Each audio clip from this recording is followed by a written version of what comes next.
Hello, welcome back. It's been a while since I last vlogged. So much has happened in the past 3 weeks.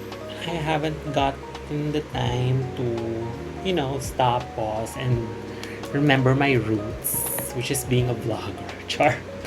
Get ready with me because I'm going out to do some errands for today. First, we color correct. This is Icy's Peach correct.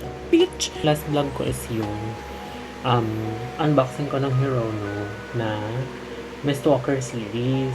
Oh, mabilis na story time. Alam niyo ba, nilanggam yung cabinet ko. Kasi 'di ba nagtatag-ulan na, so yung mga langgam, naghahanap ng pagkain, ganyan. Basically, nilanggam yung mga Hirono ko. Tapos, kailangan ko silang linisin isa-isa. Kasi, syempre, lalo na yung yung Bulbulen ate, si Burnick, from the Mistwalker series. For my foundation, when I want something light lang, I use the Fit Me Matte Plus Poreless 16-hour SPF 22 PA++ in the shade 180. One of the main reasons why I was so overwhelmed lately, we had this interesting case presentation. And I was representing yung pedia department ng hospital where I was working at. And we were competing against other hospitals sa Region 3. Out of all those who presented, which is including me, pipili sila ng top 3. So it's like a competition. I presented last just this Thursday. So parang yung days coming into last Thursday, I was so overwhelmed kasi there were a lot of revisions, there were a lot of comments. Tapos tumasabay sa duty, But I was so thankful dun sa mga mentors ko because they helped me. Not just yung through comments, some of them were actually revising yung PowerPoint ko, yung script ko. They had to make it for me kasi hindi ko siya kayang i-juggle with my work, ganyan. Tapos naman na siya and nakapag-present na ako. I just had some hiccups. Lalo na doon sa Q&A. My God, ang OA. Ang OA ng Q&A. I don't want to slander anyone. Pero meron kasing questions na parang if you listen to my presentation, you wouldn't have to ask that. I'm really not aiming to win naman. I just want to represent. In fairness naman doon sa case ko, actually, may laban naman siya. If I just had the enough time and then enough preparation, feeling ko kaya naman. But it is what it is. Yeah. I just want to share na ER organic rotator na naman ako for this month of July. One of the main reasons kung bakit ang busy-busy ko lately.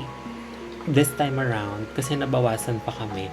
Imagine a buong department ng pedia. And from where I'm working at, lang kami, 9, 10. We are a regional hospital, so ang dami-dami naming pasyente. Pero pag tatanungin mo, parang, my God, kaya ba ng 10 person? The short answer is no.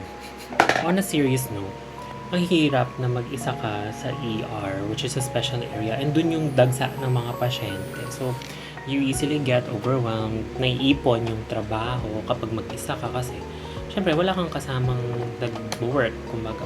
Nasusubok yung prioritization mo, like who needs immediate attention, ganyan, sinong kailangan ma-admit, sinong kailangan mo, stuff like that.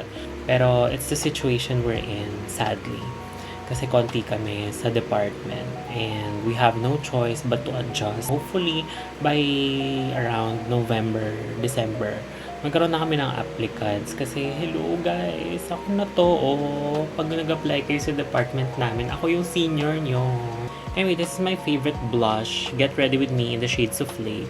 Lumang packaging pa. Hindi ko pa rin siya nauubos. Like, I bought this way back in med school. I know I should throw it away kasi probably it's already expired.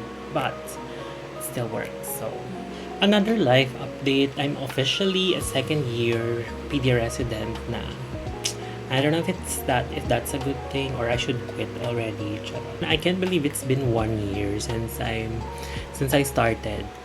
I've learned a lot, still yet to learn a lot, pero I'm happy so far. Kahit na papano, may usad yung buhay ko at sa pagiging resident. At kinaya ko, hindi ako nag-quit, diba? Nakaisang taon na ako. Baka bukas pa lang ako mag-quit. Oh, I bought another perfume. It's this one. Ella K. Louis Sir Halong. I don't think you can see it. For powder, I use Laura Mercier. I use that to set my whole face, and then I finish it with the Charlotte Tilbury powder. Then I set everything with the Urban Decay All Nighter Setting Spray.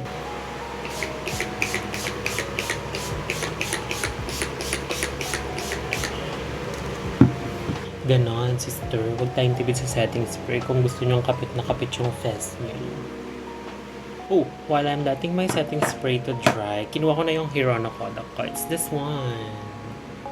Diba? It's cute. Parang it's their collab with Kodak. Kaya siya merong camera.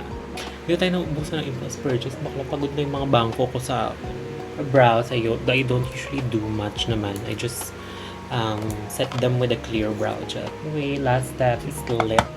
Okay, let's use this one kasi hindi ko pa siya ginagamit ulit.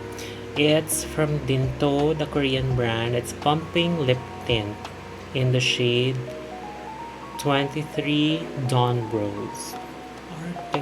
Mauve lang ang atake natin today. Kasi kung totoo niyan, mag-grocery lang tayo. Anyway, I have done my hair already. Scent of the day is Dancing on the Moon by Replica. Maison Margiela. My bag. I'm gonna bring this. We need to go because we are late. Bye.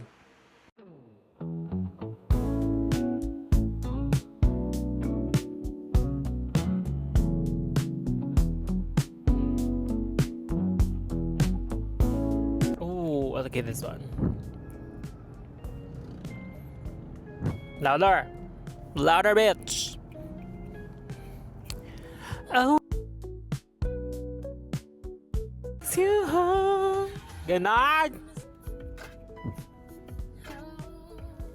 About a round of applause.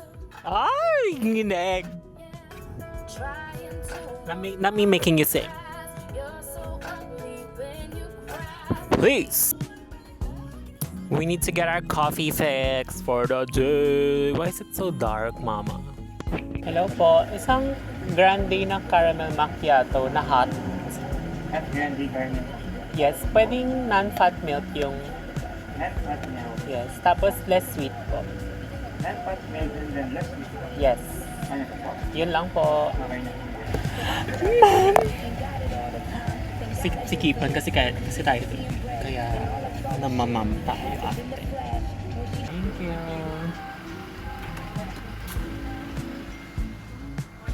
We've got our coffee. Oh, I love this song. Wait.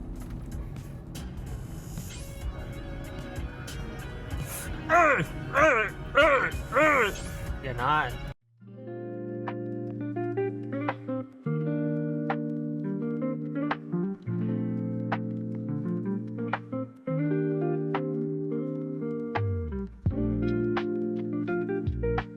Hi, I'm back sa car. Hindi ako makapagbukas ng ilaw, ate, kasi may naghihintay sa akin umalis sa parking. Nakita niya kasi akong pumasok ng sasakyan, so feeling niya aalis na ako. Nag-aabang siya ng parking. And I'm so sorry to say, hindi pa po ako aalis. Tumatambay lang ako sa car. Dumaan ako ng Owndays. I was looking for a rimless frame. And then, ayun, naalis na siya. Oh my God! Okay, I was so bothered. Ayan. We can finally open the lights. Hey, can you see me? Yeah, I'll just wait here for an hour kasi I hate people. I'll see you later, I guess. Bye. Hi, I'm back home.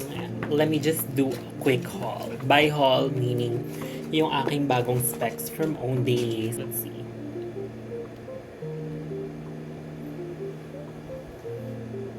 Ay, ang ganda. Sorry. Alam ko na, isingit natin ang June-July favorites sa ating perfume rotation. Number 1 on my list so far is si Diptyque Dawson. This one. Look at the dent, ate. I bought this parang during my Hong Kong trip. Imagine yourself in a wedding dress. walking down the aisle. Tapos you're surrounded by sampaguita and ilang-ilang. Ganon yung atake. Ang bango. Super bango nito.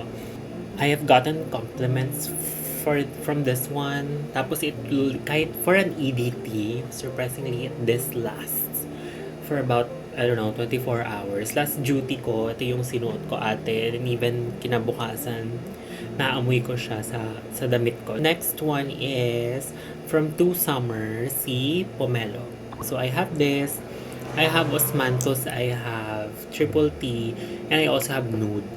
But, sa apat, ate, this one yung parang pinaka I'm gravitating towards. This one, although it is orange, para siyang yung may bitterness to it. Basta may depth yung perfume, hindi lang siya straight up citrus or something. Last one for my favorites rotation this June-July is Suspiro Vibrato. If I can summarize this perfume in one word, it's Sprite. Hindi talaga siya carbon copy ng amoy ng Sprite, but the idea is giving Sprite. Parang ganun, parang it's light, it's fizzy, it's cool, it's refreshing. Ganon yung atake ate. Parang tapos amoy, ang pogi ng amoy niya. But at the same time, it's unisex. I mean, for me, this is one of my favorite perfumes kasi it lasts for a freshie. Tapos I've gotten compliments as well for this one. I got this for a discounted price kasi this one is a demo bottle. But I didn't mind na hindi ko makuha yung actual packaging kasi the juice, the perfume mismo is where it's at. Yun, I guess that's it for this video. Don't know when I'll be able to do the next one, but this is just basically a life update. Bye!